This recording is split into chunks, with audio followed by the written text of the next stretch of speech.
अस्सलाम वालेकुम क्लास। आज हम एक नया टॉपिक स्टार्ट कर रहे हैं जिसका नाम है सिलेक्शन कंट्रोल कंस्ट्रक्ट। ठीक है, सिलेक्शन कंट्रोल कंस्ट्रक्ट मैं वो नाम यूज़ कर रहा हूँ जो आपकी बुक में गिवन है। वैसे इसे कंडीशनल कंस्ट्रक्ट भी कहा जाता है।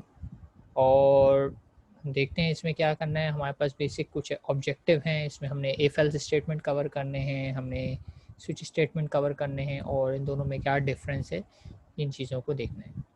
ठीक है, चैप्टर हमारा इतना डिस्क्रिप्टिव नहीं है, 3 लेक्चर्स में होपफुली ये कंप्लीट हो जाएगा। तो इसमें देखते हैं और हमारे पास कंटेंट्स में क्या है।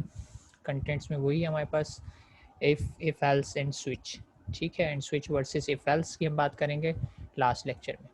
और फर्दर यहाँ पे एक इम्पॉर्टेंट बात ये है कि यहाँ से आपका CLO2 स्टार्ट हो जाता है जो कि बेस करता है लॉजिक बिल्डिंग पे।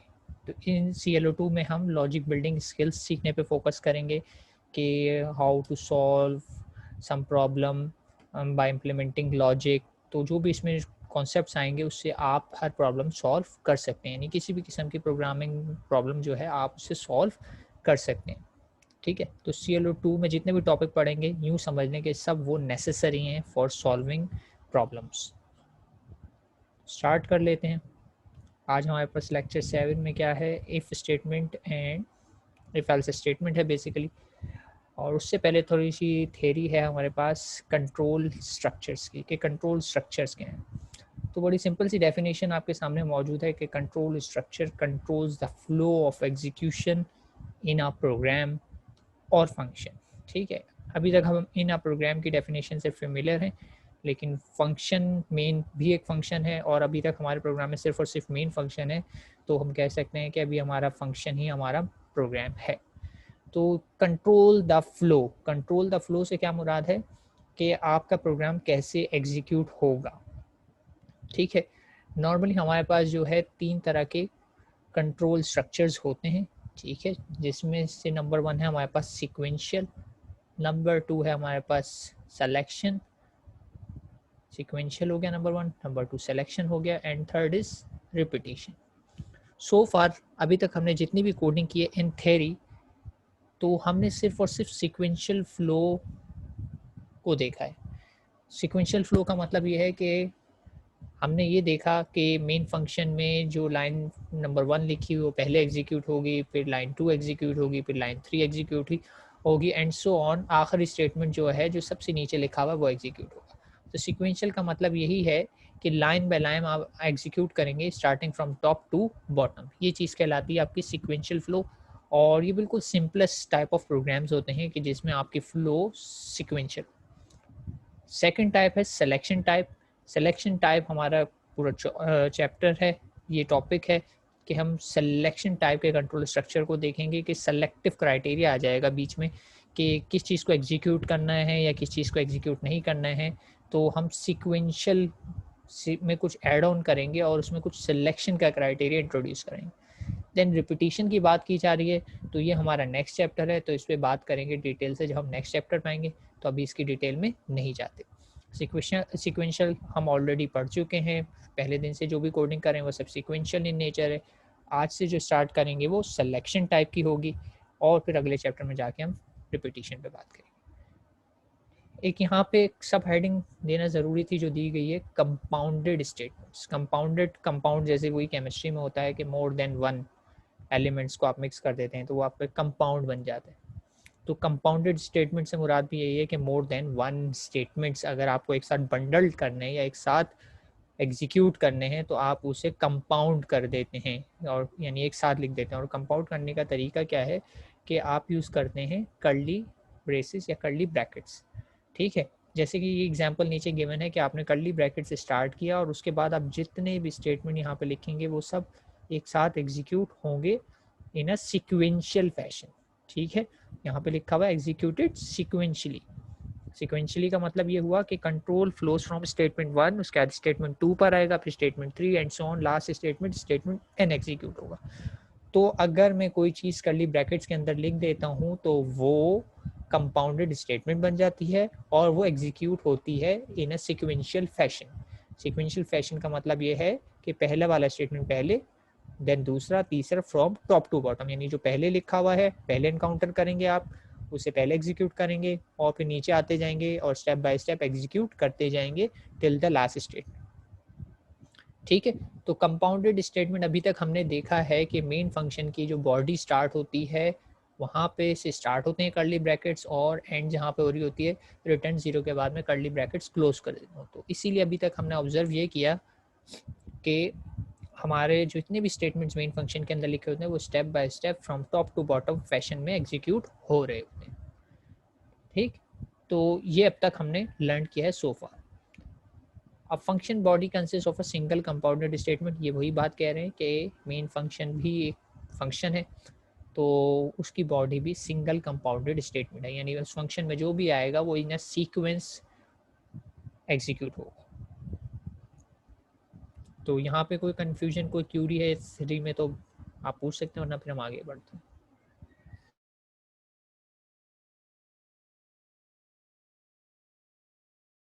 जी class, any question, any Curie?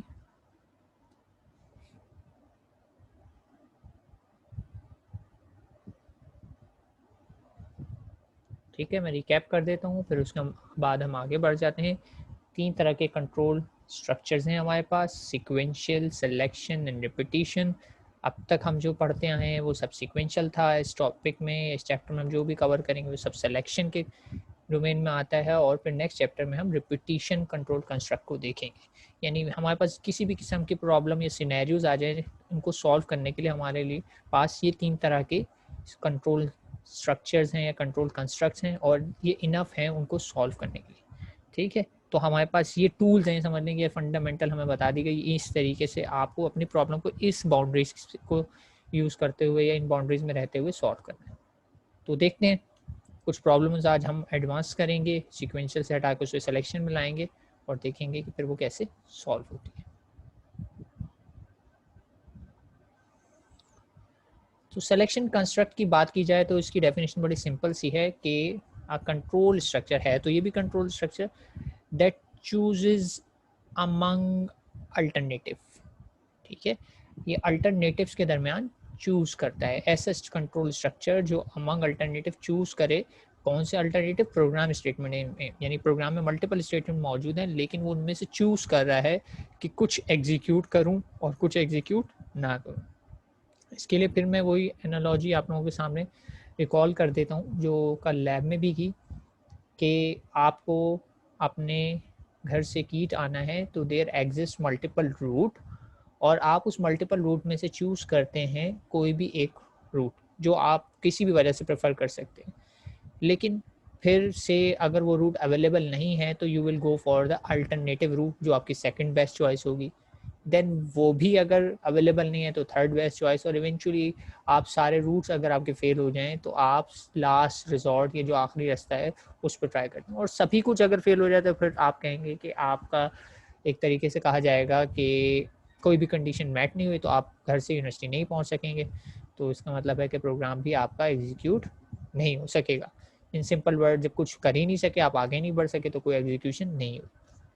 तो ये मैंने एग्जांपल दी थी, ज़्यादा डिटेल में नहीं जा रहा, लैब के लेक्चर में आप रिकॉल कर लीजिएगा कि मैंने वहाँ पे डिटेल से समझाई थी ये बात कि अमंग अल्टरनेटिव से क्या मुराद है। तो some problem solution required steps with 2 और more alternative course of action. कुछ प्रॉब्लम ही ऐसी होती हैं जिनके सोल्यूशन में आपके पास 2 या 2 से ज़्यादा अल्टरनेटिव्स होते हैं। जैसे ही मैंने सिंपल सा सिनेरियो आपके सामने रखा, यूनिवर्सिटी जाना है आपको और आपके पास मल्टीपल कोर्स ऑफ एक्शन हैं कि आप यूनिवर्सिटी पहुंच सकें। आपका गोल है यूनिवर्सिटी पहुंचना। आप चाहें तो मैंने कल एग्जांपल दी थी कि आप गुलशन इकबाल से आ रहे हैं तो आप डिग रोड पहुँचेंगे, डिग रोड से आप बलूच कॉलोनी आएंगे, बलूच कॉलोनी से फिर आप अंदर आते हैं लेफ़्ट पर, तो आपके पास 2 ऑप्शन आ जाते हैं कि EBM कॉजवे आप लें या आप इकरा यूनिवर्सिटी वाला रोड लें। और अगर ये दोनों पाथ अवेलेबल नहीं है तो आप प्रेफर करते हैं कि आप शारे फैसल से FTC के थ्रू डिफेंस रोड लेते हुए आप पहुँच जाएँ। तो आपके पास मल्टीपल कोर्स ऑफ एक्शन मौजूद हैं टू कंप्लीट आर टास्क, लेकिन कीप इन माइंड ये जो अल्टरनेटिव कोर्स ऑफ एक्शन है इनमें से एट अ टाइम सिर्फ और सिर्फ आप एक ही पिक कर सकते हैं। ठीक, तो ये कहा जा रहा है कि कुछ प्रॉब्लम्स होती है ऐसी, जैसे मैंने अभी आपके सामने सिनेरियो रखा, ये एक प्रॉब्लम ऐसी है जिसमें multiple course of action exist करते हैं. A program chooses among alternative statement by testing the value of key variable called condition. कह रहे हैं कि प्रोग्रामिंग के व्यू पॉइंट से अगर बात की जाए तो अल्टरनेटिव पाथ का सिलेक्शन जो होता है वो एक वेरिएबल की बेस पर होता है, और उस वेरिएबल कुछ भी की वेरिएबल हो सकता है, उसकी बेस पे हम डिसाइड करते हैं कि कौन सा पाथ हमें देना है. और नॉर्मली उस वेरिएबल से जो चीज़ हम डेवलप करते हैं या जिस चीज़ से हम डिसाइड करते हैं वो कहलाती है कंडीशन.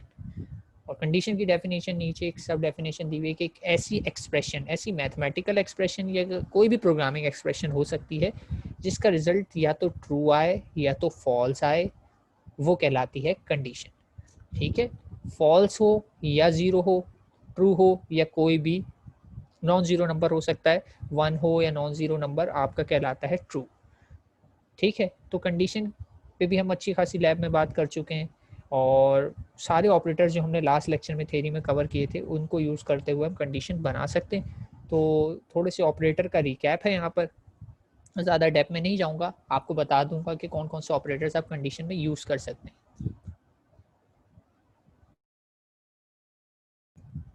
तो सबसे पहले तो नीचे रिलेशनशिप एंड इक्वालिटी ऑपरेटर जिनका रिजल्ट होता ही ट्रू या फॉल्स है, लेस देन है, greater than, equals to, not equals to, less than equals to, greater than equals to, इन सब के रिजल्ट्स या तो ट्रू आते हैं या तो फॉल्स आते हैं. तो इनको हम यूज़ कर सकते हैं कंडीशन इम्प्लीमेंटेशन में.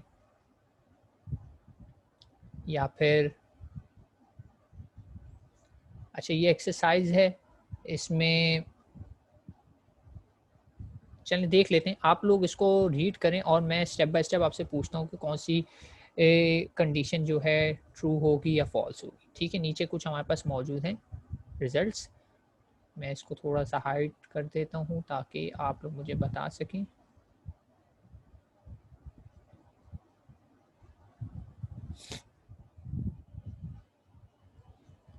ठीक है, तो ये मैंने हाइड कर दिया है. आप ऊपर वाले बॉक्सेस देखें तो ये है वेरिएबल्स और इनकी वैल्यूज़, और इसके अगेंस्ट हमने चेक करनी नीचे कुछ कंडीशन, सैम्पल कंडीशन है, और इसको आपने मुझे रिजल्ट बताने हैं ट्रू हैं फॉल्स. स्टार्टिंग करें आप टॉप से, 1 2 3 4 5 6. ठीक है, 6 हैं. आप मुझे इसके आंसर्स बताएं इस स्लाइड को ही देखते हुए. एक्स की वैल्यू ऊपर -5 है, पावर की वैल्यू 1024 है, मैक्स पावर 1024 है, वाई 7 एंड सो ऑन. तो आप इनको कंपेयर करते हुए मुझे चैट में आंसर बताएं फ्रॉम 1 to 6 कि आंसर कौन सा ट्रू होगा, कौन सा फॉल्स होगा. आंसर या तो ट्रू ही आएगा या तो फॉल्स ही आएगा. तो मैं वेट कर रहा हूँ, तो मुझे आंसर.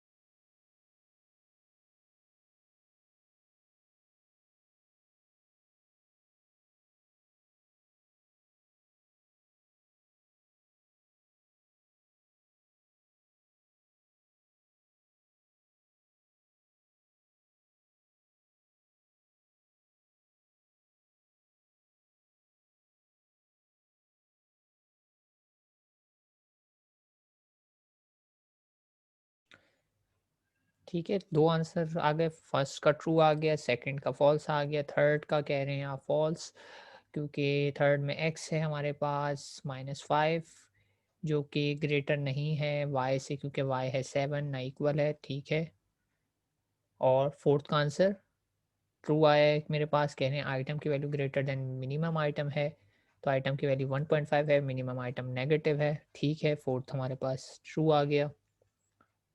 मॉम और डैड इक्वल्स टू एम आया हुआ है, इसके बारे में क्या ख्याल है? तो फिफ्थ वन भी ट्रू है, क्योंकि एम ही है वैल्यू हमारे पास. मॉम और अंडरस्कोर डैड जो है एक वेरिएबल है, तो उसमें ट्रू है. And last one, num not equals to सेंशियल. नम की वैल्यू क्या है ऊपर देखते हैं 999, और सेंशियल भी 999, तो ये इक्वल है. नॉट इक्वल टू कह रहे हैं तो इसका मतलब है ये कंडीशन फॉल्स हो गई. ठीक है, तो अच्छी खासी हम इस पर लास्ट टाइम प्रैक्टिस कर चुके हैं, इसलिए मैंने आपको ये बताया नहीं. और लास्ट लैब में हमने ये ऑपरेटर डिस्कस किए थे, तो इसके आंसर आप चेक कर सकते हैं, यही आ रहे हैं जो आप लोगों ने दिए. अपने टैली कर लीजिए.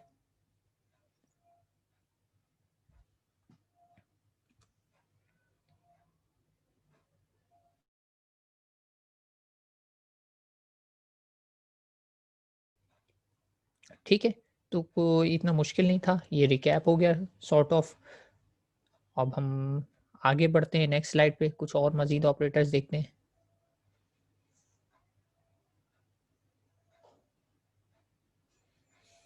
आप कंडीशंस में एंड ऑपरेटर और ऑपरेटर और नॉट ऑपरेटर भी यूज़ कर सकते हैं। इसमें लास्ट टाइम हमने टेबल जो देखा था वो ट्रू और फॉल्स की फॉर्मेट में था, यहाँ पे मैंने थोड़ा सा टेबल को एक्सपेंड कर दिया, ज़ीरो और नॉन ज़ीरो के फॉर्मेट में भी ट्रू फॉल्स भी लिखा हुआ है और ज़ीरो नॉन ज़ीरो भी लिखा हुआ है, लेकिन वही टेबल्स हैं, थोड़े से एक्सटेंड हो गए हैं। ट्रू का भी मैंने बताया ना, non zero numbers are true and false is zero, तो वो चीज़ें भी लिख दी गई हैं और इनको भी हम कंडीशन की इम्प्लीमेंटेशन में यूज़ कर सकते हैं। लैब में हम ऑलरेडी इसकी एक्सरसाइज भी कर चुके हैं। अच्छा, एन ऑपरेटर प्रेसिडेंस, वही वाला बात कि ऑपरेटर का हमने टॉपिक पढ़ा कि ऑपरेशन जब हम अप्लाई करेंगे मल्टीपल कंडीशन के अंदर भी, तो हमें ध्यान रखना है कि प्रेसिडेंस का ध्यान रखा जाए। अगर मल्टीपल ऑपरेटर यूज़ हो रहे हैं कंडीशन में, एंड कर रहे हैं, तो हमें ध्यान रखना है कि हम पहले एंड करना चाहते हैं या पहले और करना चाहते हैं, तो इसको क्लियरली डिफाइन करने का तरीका है कि use parenthesis.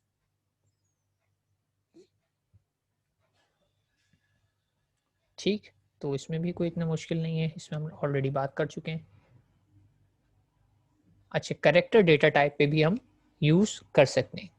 Character data type थोड़ी सी स्पेशल डेटा टाइप है, इस बारे में मैं बात कर चुका हूँ कि ये सिंगल कोट में लिखा जाता है। अब यहाँ पे कह रहे हैं कि ये 9 जो करेक्टर का है वो ग्रेटर देन इक्वल्स टू है 0। ऐसा क्यों कह रहा हूँ मैं, मतलब इसे ट्रू कहा जा रहा है, क्यों कहा जा रहा है ऐसा?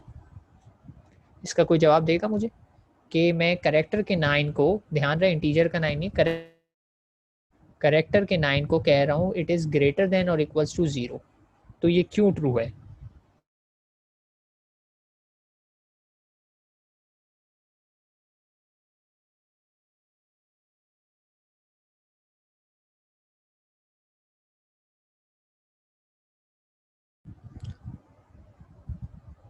जी क्लास, इसका आंसर देंगे मुझे कि करेक्टर को मैं greater than less than compare कर रहा हूँ किस बेस पे, और किस बेस पे कह रहा हूँ कि ये 9 जो है करेक्टर का ग्रेटर देन 0। चलें 9 को छोड़े, मैं कह देता हूँ सेकंड वाले पे भी अगर आप आ जाएं, small A is less than small E, ये किस बेस पे कह रहा हूँ?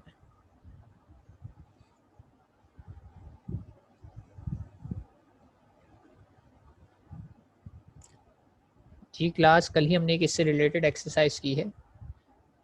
करेक्टर कंपेयर किसकी बेस पे हो रहे हैं, कोई स्पेशल चीज़ हम यूज़ करते हैं? जी, जवाब मेरे पास फाइनली आया कि आस्की कोड की बेसिस पर हम कह रहे हैं, क्योंकि आस्की कोड या आस्की चार्ट में अगर हम देखेंगे तो 9 को जो वैल्यू असाइन होगी बाइनरी या डेसिमल, वो ग्रेटर है 0 से, और इसी तरह स्मॉल ए को जो वैल्यू असाइन है वो लेस है स्मॉल ई से, और कैपिटल बी को जो वैल्यू असाइन है चूंकि वो ग्रेटर है कैपिटल ए से, तो इसलिए ये वाला थर्ड वाला हो गया फॉल्स। कैपिटल जेड को जो कोड असाइन हुए हैं वो अलग हैं और स्मॉल जेड के कोडिंग स्कीम अलग है। हमें पता है ना, कल हमने देखा था कि कैपिटल जेड और स्मॉल जेड के कोड्स अलग अलग हैं, तो ये इक्वल में इसका रिजल्ट आ रहा है फॉल्स। इस वाले की बात करो कि ये कंडीशन फॉल्स इसलिए कि capital Z and small Z are not same.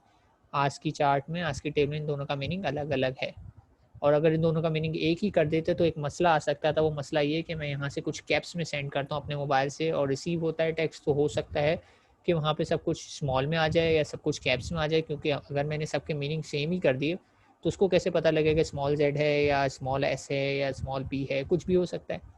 तो क्लियरली डिस्टिंग्विश करने के लिए कि कैप्स लेटर कौन कौन से हैं और लोअर केस लेटर कौन कौन से हैं, इनके कोड्स सेपरेट रखे गए।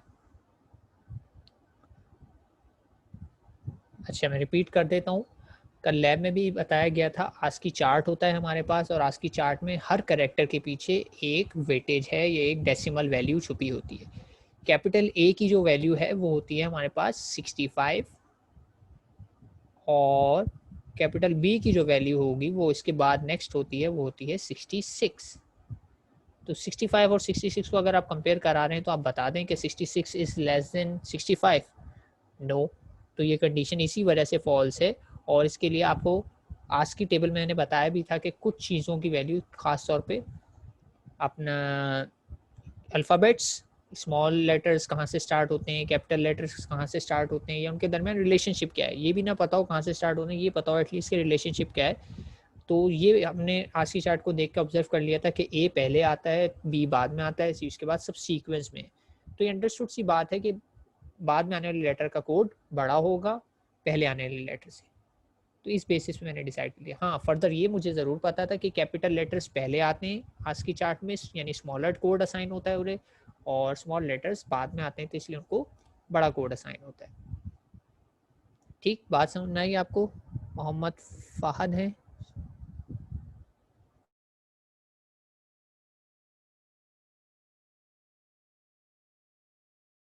ठीक है, बात समझ में आ गई। अब ये देखो लास्ट में क्या कह रहे हैं कि आप ये बताएं कि A less than C H and C H less than Z. तो ये कंडीशन कब ट्रू होगी? ये कंडीशन कब ट्रू होगी? ये कंडीशन सिर्फ उसी वक्त ट्रू होगी कि मैं इसमें कोई भी लोअर केस असाइन करूँ, यानी सी एच के अंदर स्मॉल ए से लेकर स्मॉल जेड तक अगर कोई भी नंबर होगा, नंबर कह रहा हूँ करेक्टर होगा, तो ही ये ट्रू होगी, अदर देन दैट ये कंडीशन फॉल्स हो जाएगी। समझ में आ रही है वाली बात? ये भी हमने कल एक एक्सरसाइज में की थी, जब हम अपर केस और लोअर केस की एक्सरसाइज कर रहे थे, तो हमने रेंज चेक करी थी। ये कंडीशन बेसिकली ये बता रही है कि सी एच की वैल्यू अगर ग्रेटर देन और इक्वल्स टू होगी स्मॉल ए, बीच में एंड ऑपरेटर आ रहा है, बड़ी होगी तो, लेकिन कितनी बड़ी, साथ में एंड पॉइंट भी लगाया गया है कि बाउंड्री दूसरे एंड पे क्या है कि उस करेक्टर की वैल्यू जो है लेस देन और इक्वल्स टू होनी चाहिए जेड। तो it means A B C D E F G से लेकर लास्ट में W X Y Z small तक कुछ भी आ जाए तो ये कंडीशन ट्रू होगी, अदर देन दैट कुछ भी करेक्टर आएगा तो ये कंडीशन फॉल्स हो जाएगी। तो यहाँ पे लिखा हुआ यही है कि if C H is a lower letter तो ये कंडीशन ट्रू देगी, वरना फॉल्स। ये हमने कल एक एक्सरसाइज भी की है इस पर। तो अगर बात समझ में ना आए तो लैब की वीडियो को आप दोबारा से देखिएगा, तो ये बात और क्लियर हो जाएगी। अच्छा, logical expression, the simplest form of logical expression in C is type integer. ठीक है, सिंपलेस्ट तो कह रहे हैं होती है इंटीजर टाइप की, ठीक है, आईएनटी डेटा टाइप की। We can use assignment statement to set each variable to true, a non zero और फॉल्स। हम असाइनमेंट स्टेटमेंट से चाहें तो कुछ भी वैल्यू असाइन कर दें तो वो ट्रू या फॉल्स बन जाएंगी। अगर नॉन ज़ीरो असाइन करूँगा तो वो ट्रू बन जाएगी, और ज़ीरो असाइन करूँगा तो फॉल्स। या फिर मैं चाहूँ तो एक बूलियन डेटा टाइप होती है जिसमें वैल्यूज़ दो ही होती हैं और उसको हम ट्रू या फॉल्स असाइन करते हैं, जो कि नॉर्मली हम इस कोर्स में इतनी यूज़ नहीं करेंगे, लेकिन अगर आप बाइनरी डेटा से डील कर रहे हो तो आप यूज़ कर सकते हैं। तो हम कोई डेटा टाइप बूलियन नहीं बनाएंगे, लेकिन इवेंचुअली हमारी कंडीशन का रिजल्ट जो है ऑपरेटर ही ऐसे हैं वो देते बूलियन है। ठीक है, तो ट्रू दे देते हैं या फॉल्स दे सकते हैं। तो कंडीशंस में नॉर्मली जो डेटा टाइप्स यूज़ होती हैं वो इंटीजर यूज़ होती है या फिर बूलियन यूज़ होती है। तो ये एक बात बता दी गई है। आगे बढ़ते हैं।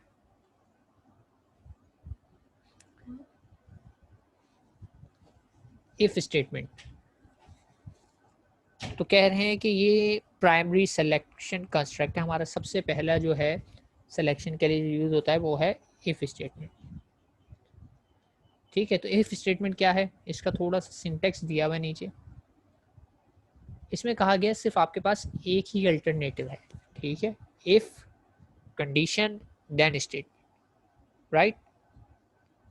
और यहाँ पे मैं अभी ज़्यादा इसकी डिटेल में नहीं जाऊँगा, एग्जाम्पल पे जाऊँगा, लेकिन फिलहाल ये बताया हुआ है कि इसमें सिर्फ एक ही स्टेटमेंट होता है और कंडीशन की वजह से या तो वो एग्जीक्यूट होता है या तो वो फिर स्किप हो जाता है। ठीक है, नीचे यही बताया हुआ है कि if condition evaluates to true the statement is executed, otherwise statement is skip. तो इफ स्टेटमेंट ऐसे ही काम करता है, ट्रू होगी तो एग्जीक्यूट होगा, फॉल्स हो गई तो वो टोटली स्किप हो जाएगा। और इसको भी अच्छे से हम लैब में एक्सरसाइज के थ्रू देख चुके हैं कि कैसे स्किप हो जाता है, कैसे एग्जीक्यूट होता है। अच्छा, यहाँ पे कह रहे हैं कि रिकॉल करें, कंडीशनल ऑपरेटर पढ़ा था हमने लास्ट लेक्चर में, उसका काम क्या था? वो भी कुछ इफ की तरह ही बिहेव नहीं करता था कि कंडीशन ट्रू होगी तो पहला वाला ऑप्शन रिजल्ट बनता था, और अगर कंडीशन फॉल्स होती थी तो सेकंड वाला मेरा ऑप्शन है वो रिजल्ट बनता था। तो एक्चुअली उसको नाम क्या दिया हुआ था हमने, कंडीशनल ऑपरेटर। तो आप देख रहे हैं उसके नाम में ही आ रहा है कंडीशन, यानी वो कंडीशन की बेस पे डिसाइड करता था कि मेरा रिजल्ट ये बनेगा या मेरा रिजल्ट ऑप्शन बी बनेगा। ठीक है। तो कंडीशनल स्टेटमेंट यहाँ पर रिकॉल कराने की वजह सिर्फ ये बताना कि conditional statement is same as if else statement, क्योंकि उसमें अभी तो ये होता है कंडीशन की बेस पे डिसाइड होता है कि ऑप्शन ए मेरा रिजल्ट बनेगा या ऑप्शन बी। तो कंडीशनल स्टेटमेंट्स बिल्कुल सेम एज सिलेक्शन स्टेटमेंट है आपके पास। कंडीशनल स्टेटमेंट या कंडीशनल ऑपरेटर जो आपने पढ़ा लास्ट लेक्चर में, वो इक्विवेलेंट होता है इफ एल्स स्टेटमेंट के। ठीक है, ये थोड़ा सा रिकैप आ गया, आगे बढ़ते हैं।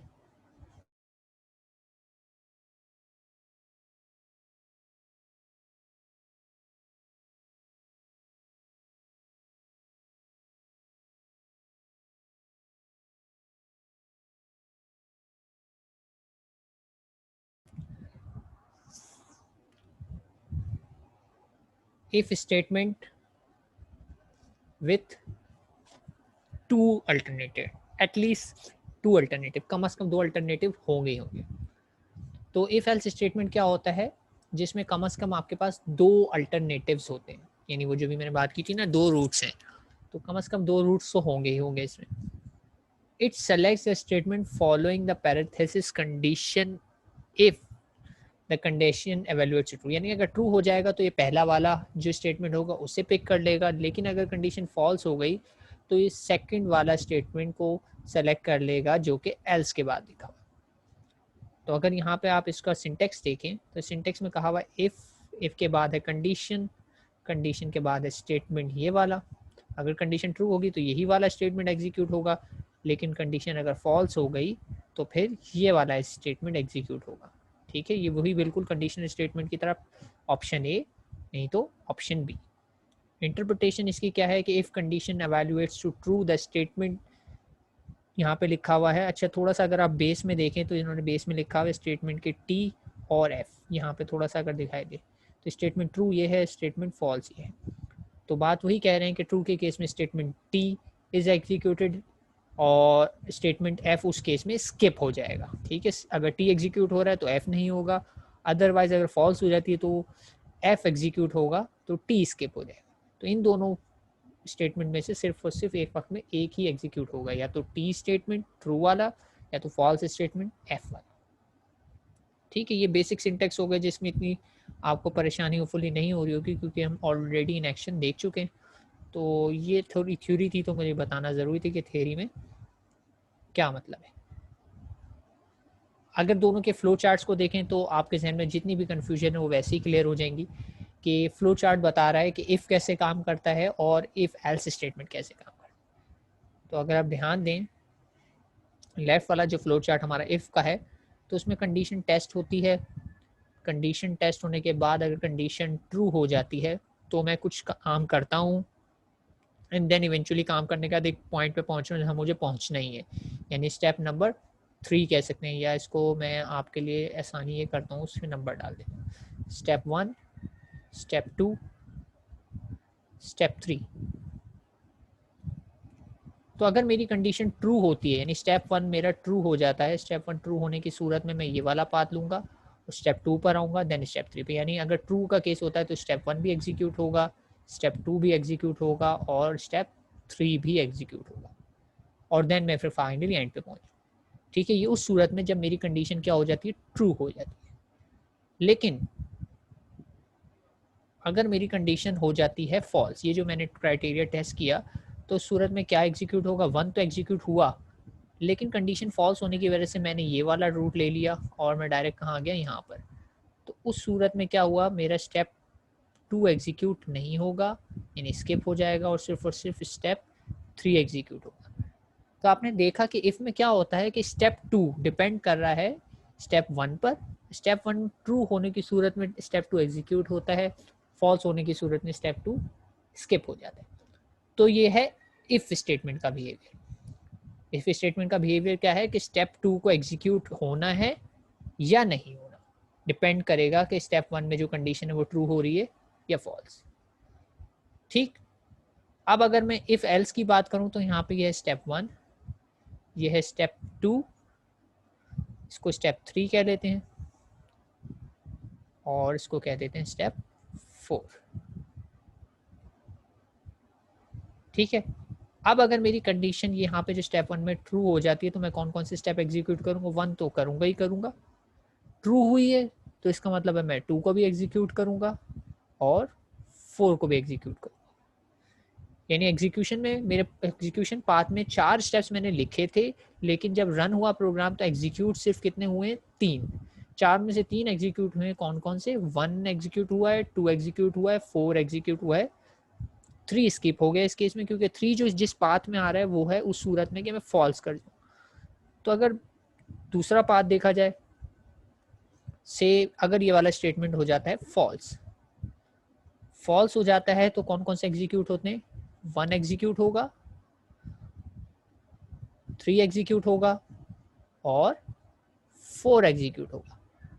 यानी लिखे हुए तो मैंने 4 स्टेप्स हैं, लेकिन अगर मेरी कंडीशन फॉल्स हो जाती है तो उनमें से 3 स्टेप एग्जीक्यूट होंगे, 1, 3, 4।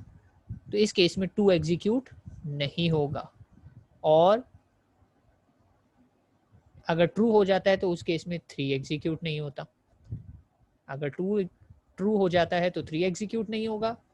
अगर आप रेड वाले को ध्यान दें तो रेड वाले टिक्स किस किस पर आ रहे हैं, 1 पर आ रहे हैं, 2 पर आ रहे हैं, 4 पे आ रहे हैं। और ब्लू टिक्स को ध्यान दें तो 1 पर आ रहे हैं, 3 पर आ रहे हैं, 4 पर आ रहे हैं। तो इसका मतलब है स्टेप 1 और 4 तो एग्जीक्यूट होंगे ही होंगे, ठीक है, लेकिन स्टेप 2 और 3 में डिसाइड करना है कि कौन सा एग्जीक्यूट होगा या नहीं। ये वो वाला पाथ है जो पाथ के अंदर डिसीजन कर लेना है मुझे कि लेफ्ट जाऊं या राइट जाऊं, डिपेंड करेगा इसमें स्टेप 1 पे। तो 4 तो एग्जीक्यूट होगा ही इवेंचुअली, लेकिन उससे पहले मुझे डिसाइड करना है 2 वाले पाथ से होकर गुजरना है या 3 वाले पाथ से होकर गुजरना है। और ये डिपेंड करेगा मेरे स्टेप 1 पे कि कंडीशन ट्रू होती है या फॉल्स होती है। तो दोनों फ्लो चार्ट आप लोगों के सामने हैं। इफ में एक ही स्टेप होता है, वो मैंने स्किप करना है या उसे एग्जीक्यूट करना है, जबकि एल्स में क्या होता है कि एक स्टेप मैंने स्किप करना है तो उसके बदले में कुछ और एग्जीक्यूट कर रहा होता हूँ, और अगर कुछ और वाले स्टेप को स्किप करना है तो मैं इस वाले को एग्जीक्यूट कर रहा हूँ। तो यानी 2 पाथ हैं, प्लान ए या प्लान बी या रूट ए या रूट बी, मुझे कोई एक लेना और दोनों में मुझे काम करना। तो इफ स्टेटमेंट कह सकते हैं कि पार्शियल है और उसमें फर्दर उसे कंप्लीट कर दिया जाए तो वो क्या बन जाता है, इफ एल्स स्टेटमेंट। ठीक है, यहाँ तक कोई कंफ्यूजन है तो पूछ सकते हैं आप, बात समझ में आई है सारी।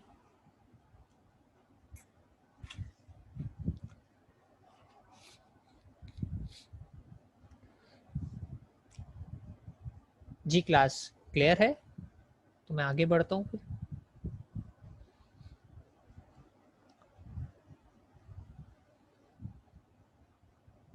अच्छा, एक बार मैं दोबारा बता देता हूँ, मैं इसे क्लियर कर देता हूँ दोबारा से। मैंने यहाँ पे नंबरिंग की, ये है मेरे पास स्टेप 1, ये है मेरे पास स्टेप 2, ये है मेरे पास स्टेप 3, ये है मेरे पास स्टेप 4। ठीक है, अब अगर मेरी कंडीशन यहाँ पे होती है, मैं कलर चेंज कर लेता हूँ, ट्रू के लिए मैं ग्रीन ले लेता हूँ। अगर मेरी कंडीशन ये होती है ट्रू, तो मैं स्टेप 1 फॉलो करूँगा, स्टेप 2 पे भी आऊँगा, स्टेप 4 पे आऊँगा, स्टेप 3 मेरा कभी भी एग्जीक्यूट नहीं होगा। यानी ट्रू के केस में मेरा स्टेप 3 कभी भी एग्जीक्यूट नहीं होगा। ठीक है, ये तो एक रास्ता हो गया। लेकिन अगर मेरा स्टेप 1 जो है उस पर पता चलता है कंडीशन हो गई है फॉल्स, यानी अब मैं कह देता हूँ कंडीशन मेरी हो रही है फॉल्स, यानी इस पर क्या हुआ, मेरी कंडीशन फॉल्स हो गई। फॉल्स हो गई तो मैंने ये वाला रूट लिया, ये वाला रूट लिया, 1 तो मेरा एग्जीक्यूट हुआ ही हुआ। अगर मैंने ये वाला पाथ ले लिया तो 3 एग्जीक्यूट होगा, और उसके बाद अगर ये एरो को देखा जाए तो मेरा फिर 4 एग्जीक्यूट होगा। तो कौन सी चीज़ एग्जीक्यूट नहीं होगी अगर मेरी कंडीशन फॉल्स हो जाए, तो 2 वाला स्टेप एग्जीक्यूट नहीं होगा। यानी ट्रू के केस में अगर मैं बात करूँ तो मैं स्टेप 1, स्टेप 2 और स्टेप 4 एग्जीक्यूट कर रहा हूँ। लेकिन फॉल्स होता है तो मैं कौन सी चीज़ एग्जीक्यूट कर रहा हूँ, 1, 3 एंड 4। तो दोनों ही सूरतों में मैं कुछ ना कुछ जो है मिस कर रहा हूँ या स्किप कर रहा हूँ, और होना भी चाहिए।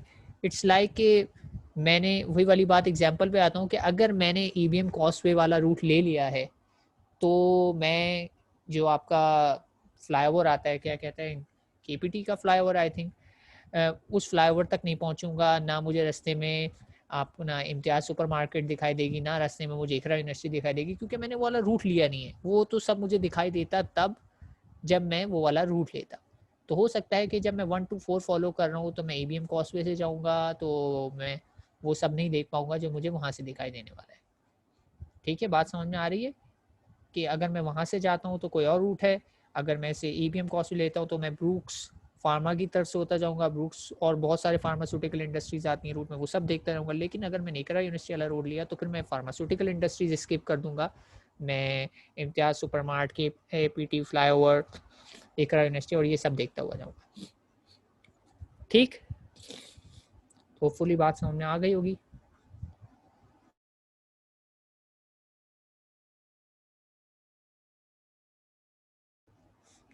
तो आगे बढ़ते हैं, एग्जाम्पल्स देख लेते हैं कुछ। और ये तो अब आपको एग्जाम्पल आती ही होगी कि find if the number is even और ऑड। ये हमने कल ही की है। इसमें मैंने यूज़र से एक नंबर इनपुट लिया और उस नंबर पे डिसाइड ये करना है कि वो नंबर इवन है या ऑड।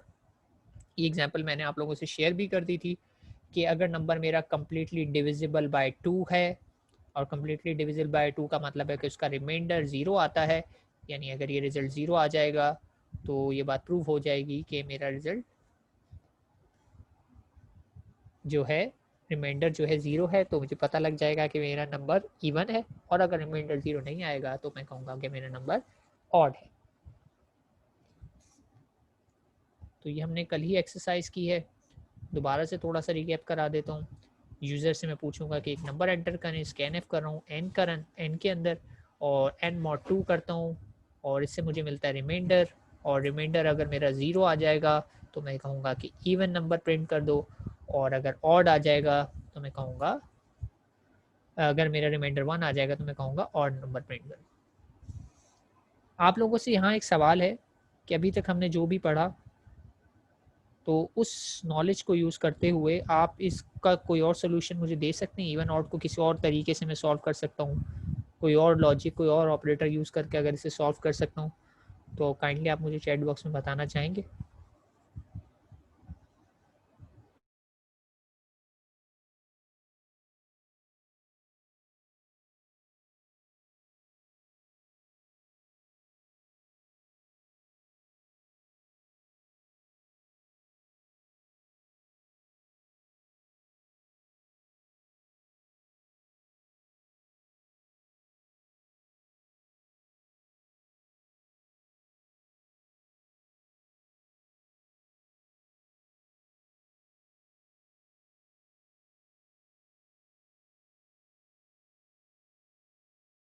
अच्छा, मेरे पास आंसर आ रहे हैं, स्विच की, स्विच ब्रेक। अच्छा, यहाँ पे एक बात का ध्यान रखें कि थ्योरी में अभी तक हम स्विच पे नहीं पहुँचे, तो स्विच वाला सोल्यूशन नहीं दे सकते अभी हम। इसके अलावा कोई और, यानी इफ एल्स के अलावा कोई और तरीका जिससे मैं सॉल्व कर सकता हूँ। और हिंट के तौर पे बताता हूँ कि अभी मैंने थोड़ी देर पहले एक हिंट दी है कि it is equivalent to if else statement. एक चीज़ मैंने कहा कि वो इफ एल्स की इक्वेलेंट है, तो वो क्या चीज़ बताई अभी मैंने थोड़ी देर पहले?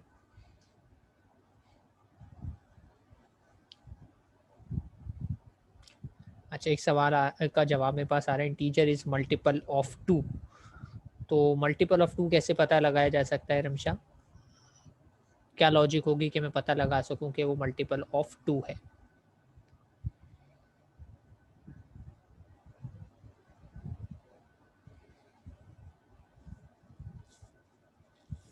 मतलब मैं मैथमेटिकली कैसे बता सकता हूँ कि if some number is multiple of 2? Logic exactly वही होगी कि मैं उसको एलसीएम लेता रहूँ, एलसीएम लेने का मतलब वही है मैं उसको रिपीटेडली 2 से डिवाइड करता रहूँ।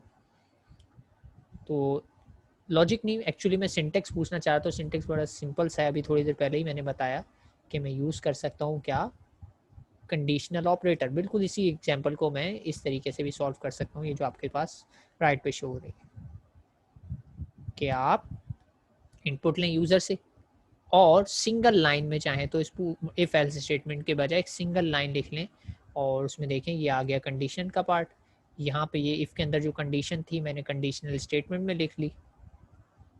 और मुझे पता है कि ये कंडीशन ट्रू होगी तो ये एग्जीक्यूट हो जाएगा और फॉल्स होगी तो ये एग्जीक्यूट हो जाएगा। बिल्कुल वैसे ही देखिए, जो यहाँ पर ट्रू में लिखा हुआ था वो यहाँ है, जो फॉल्स में लिखा था वहाँ है।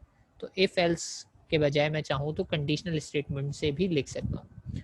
तो point to be noted here कि मैं आपको एक प्रोग्राम दे सकता हूँ, इससे यही दे दिया और मैं कहूँ कि इसको किसी और स्ट्रक्चर या किसी और प्रोग्रामिंग सिंटेक्स यूज़ करते हुए सॉल्व करें, या से मैं कह देता हूँ इसको एक लाइन की स्टेटमेंट में कन्वर्ट करके दिखाएं, तो आप लोगों को पता होना चाहिए कि इफ़ एल्स को अगर एक लाइन में लिखना है या शॉर्ट करके लिखना है तो मैं कंडीशनल स्टेटमेंट्स के थ्रू लिख सकता हूँ। ठीक है, तो point to be noted here कि आपको ये बात पता होनी चाहिए, जो काम मैं इफ़ एल्स से लिख के कर रहा हूँ वो मैं कंडीशनल स्टेटमेंट से भी लिख कर सकता हूँ। इफ़ एल्स में नेस्टिंग हो सकती है तो कंडीशनल में भी नेस्टिंग हो सकती है, यानी इफ़ एल्स इफ मैं इसमें भी कर सकता हूँ, और इसके लिए आप करेंगे खुद ही से रिसर्च के कैसे। ठीक है, बात समझ में आई है? अच्छा, क्वेश्चन आ रहा है मेरे पास।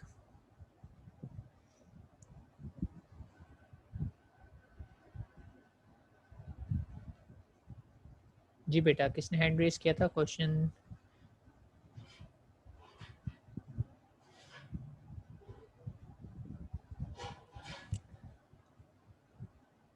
ठीक है, क्लियर है? तो conditional statements are same as if else statement, तो आप दोनों को अल्टरनेटिवली यूज़ कर सकते हैं। या हो सकता है कि एग्जाम में मैं आपको रिस्ट्रिक्ट कर दूं कि ये यूज़ करें या ये यूज़ ना करें, तो दोनों आपको आने चाहिए।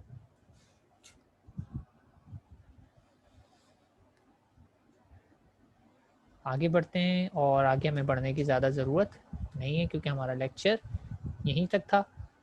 थ्योरी एस्पेक्ट मैंने आपको बताया है इफ एल्स स्टेटमेंट का, और इसको आप रिव्यू ज़रूर कीजिएगा, और साथ साथ लैब भी करा चुका हूँ तो लैब आगे तक जा चुकी है, तो दोनों को कोरिलेट कीजिएगा, रीड करिएगा, जो बातें कन्फ्यूजन हो क्लियर हो जाएंगी। लेकिन फिर रिपीट करूँगा हमेशा की तरह कि इसको करने का तरीका यही है कि आप अपना पीसी खोलें, सॉफ्टवेयर पे जाके हर एक्सरसाइज को सॉफ्टवेयर पे ट्राई करें। तो जितना अच्छा आप सॉफ्टवेयर पे ट्राई करेंगे उतने अच्छे आपके थ्योरी स्किल्स भी हो जाएंगे, उतना अच्छा आपका एग्जाम भी हो जाएगा, उतना अच्छी आपकी लैब्स भी हो जाएंगी, सब कुछ ऑटोमेटिकली अच्छा होगा। सिर्फ एक चीज़ आप कर लें, वो है इसकी प्रैक्टिस ऑन सॉफ्टवेयर। कॉपी पे नहीं करनी, बुक से नहीं पढ़ना, बुक से पढ़े बेशक लेकिन उसकी इम्प्लीमेंटेशन सॉफ्टवेयर पे करके देखें। ऐसा ना हो कि सिर्फ बुक से रीड कर लिया और समझा कि मुझे आ गया। प्रोग्रामिंग इज़ ए स्किल, ठीक है, और स्किल के लिए आपको प्रैक्टिस की ज़रूरत है। बिल्कुल वैसे ही कि जैसे कहा जाए किसी भी लैंग्वेज को सीखने के लिए आपको प्रैक्टिस की ज़रूरत है। जैसे आप इंग्लिश सीखना चाह रहे हैं तो इंग्लिश भी आप प्रैक्टिस करेंगे नहीं तो आपको नहीं आएगी। आप जितने मर्जी उसके रूल्स एंड रेगुलेशन पढ़ लें, आप जब तक प्रैक्टिस नहीं करेंगे नहीं आएगी। प्रोग्रामिंग इज़ ए स्किल, बिल्कुल वैसे ही जैसे ड्राइविंग ए कार। कार के आपको ABC पता है, लेकिन जब तक आप रियल इन्वायरमेंट में उसको प्रैक्टिस नहीं करेंगे, बार बार प्रैक्टिस नहीं करेंगे, रियल इन्वायरमेंट में चलाएंगे नहीं, तो आपको ड्राइविंग नहीं आएगी। तो बिल्कुल प्रोग्रामिंग वैसे ही है जी। एग्ज़ाम में प्रोग्रामिंग ही होगी, कोई थेरेटिकल क्वेश्चन नहीं आएगा। और जब मैंने जैसे कि कहा कि अगर आप सॉफ्टवेयर पे लिखना जानते होंगे तो आपको अपनी गलतियाँ पता होंगी, तो आप मुझे पेपर पे लिख के इसे सबमिट करा सकते हैं। और एक रिमाइंडर भी बता दूँ, एक चीज़ याद दिला दूँ कि जो असाइनमेंट आप थ्योरी में मुझे सबमिट कराएंगे वो सारे हैंड रिटन होने चाहिए। हैंड रिटन से मुराद ये है कि अगर आप उसको मुझे सॉफ्ट कॉपी भी सबमिट करा रहे हैं तो जिसमें स्नैप आएगी वो हैंड रिटन प्रोग्राम की हो तो ज़्यादा बेहतर है, क्योंकि एग्ज़ाम में आखिरकार आपको हाथ से लिखना है, कंप्यूटर अवेलेबल नहीं होगा थ्योरी में, तो आपको थोड़ी बहुत हाथ से लिखने की प्रैक्टिस भी आनी चाहिए, वरना आपको सिंटेक्स याद नहीं रहेगा, सॉफ्टवेयर की आदत ही हो जाएगी। तो सॉफ्टवेयर पे करना ज़रूर है, लेकिन इवेंचुअली जब मुझे सबमिट करवाएं तो उसको वहाँ से कॉपी करें हाथ से, ताकि आपके हाथ से लिखने की प्रैक्टिस हो, और फिर उसके बाद मुझे उसकी सॉफ्ट कॉपी स्नैप लेके सबमिट कराएं। मुझे पता है थोड़ी हैसल लग रही होगी अभी, क्योंकि सॉफ्ट में ही सबमिट कराना है, तो आप कहेंगे सर फिर पेपर पे क्यों लिखूँ। इससे ये है कि अभी देखें इंशाल्लाह आप लोगों का सेमेस्टर फिजिकली जो है रिज्यूम होने वाला है, तो होपफुली आप लोग जो एग्ज़ाम देंगे वो फिज़िकल होगा, तो आप फिज़िकल की भी प्रैक्टिस रखें।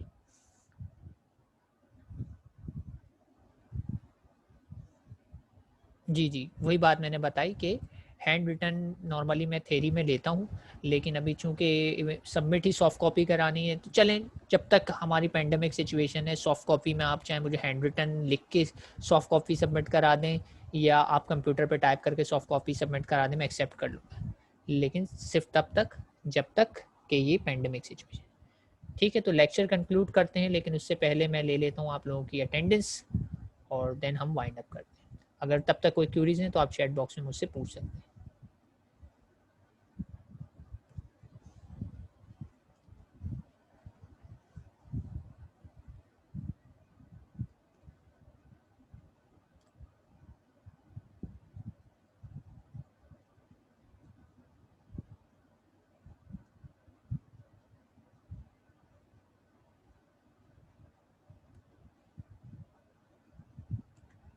आप लोगों की स्ट्रेंथ आज भी कम है, कोई ख़ास वजह अटेंडेंस कम होने की?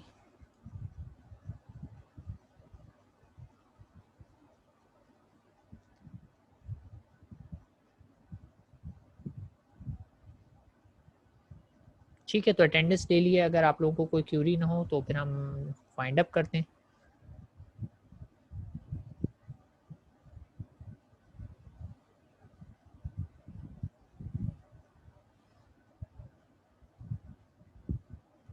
चलें ठीक है, तो कोई क्यूरी नहीं है, तो फिर टिल नेक्स्ट टाइम, अल्लाह हाफिज़।